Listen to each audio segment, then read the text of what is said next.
Ladies and gentlemen, it is with extreme delight that I present to you this evening United States Congressman, the Honorable Jesse Lewis Jackson, Jr. Let me begin by expressing my appreciation on behalf of the Jackson family for all of you who've attended the 68th birthday celebration of our father, the Reverend Jesse Jackson. This year marks the 25th anniversary of an extraordinary accomplishment that Reverend Jackson made for our nation, for all Americans, to broaden the definition of what it means to be an American. And for a brief retrospective on what that 25th anniversary represents, I'd like to present this video.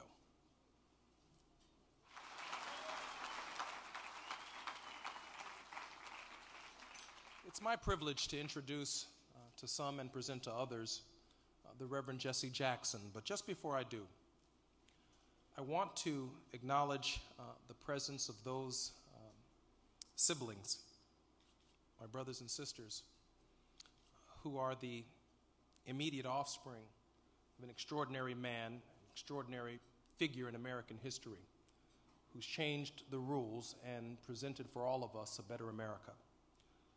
Wherever you are, please just stand and let me acknowledge you. My oldest sister, Santita Jackson.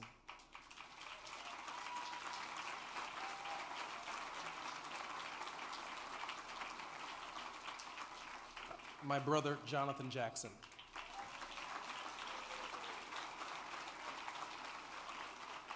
My younger brother, Yusuf Jackson.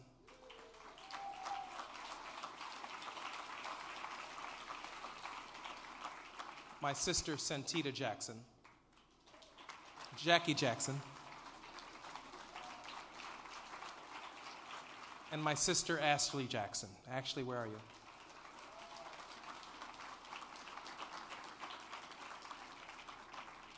Our father is responsible for changing the rules.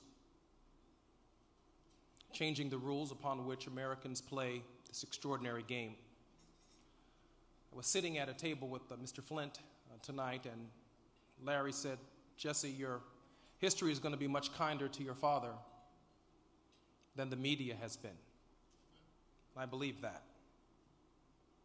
My father has changed, our father has changed the definition of what it means to be an American.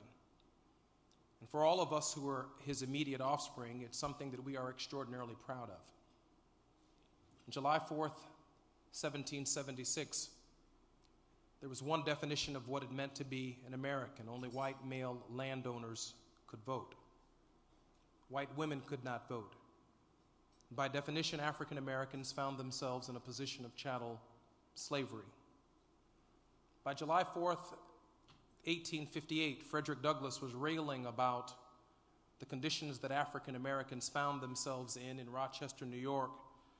And in a speech, he questioned this notion of independence and what it meant to be an American, given that all Americans were clearly not born with certain inalienable rights, that among them were life, liberty, and the pursuit of happiness. That not all men were created equal, for indeed there was no 14th Amendment to the Constitution of the United States. By July 4th, 1863, something extraordinary happened in a field in Gettysburg, Pennsylvania. And a few months later, Abraham Lincoln would come to that location and deliver a redefinition of what it meant to be an American, the Gettysburg Address. And there he would say that the men who died on this battlefield have paid a price greater than our ability to add or detract. But from this battlefield, we would be a new nation dedicated to the principle that all men, and yes, women, are created equal. By July 4th, 1963, Martin Luther King Jr.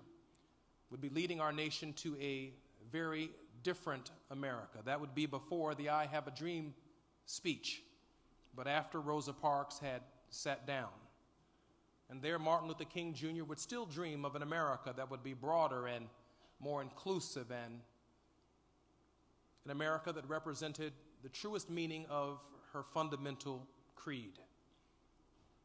By July 4th, 1984, when Reverend Jackson would run for president, There would be those who would say that it's not possible. Reverend Jackson would come in first, second, or third in certain states, including Iowa and New Hampshire and Michigan, and he would challenge the Democratic Party to distribute delegates across that spectrum based upon the proportion of vote delegates and votes that you had received in a Democratic primary. I remember very well when I was in high school in '84 and then college in '88, Reverend Jackson at the end of every primary contest saying, "Where are my delegates?" because of the winner-take-all system in the Democratic Party. By 1988, that system would change.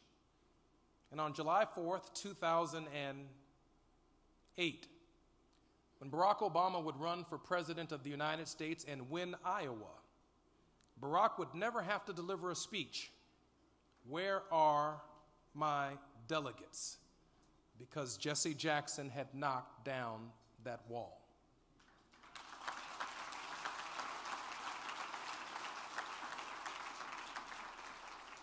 In New Hampshire, with a scared America about the prospects that an African American would be President of the United States, Hillary Clinton would win.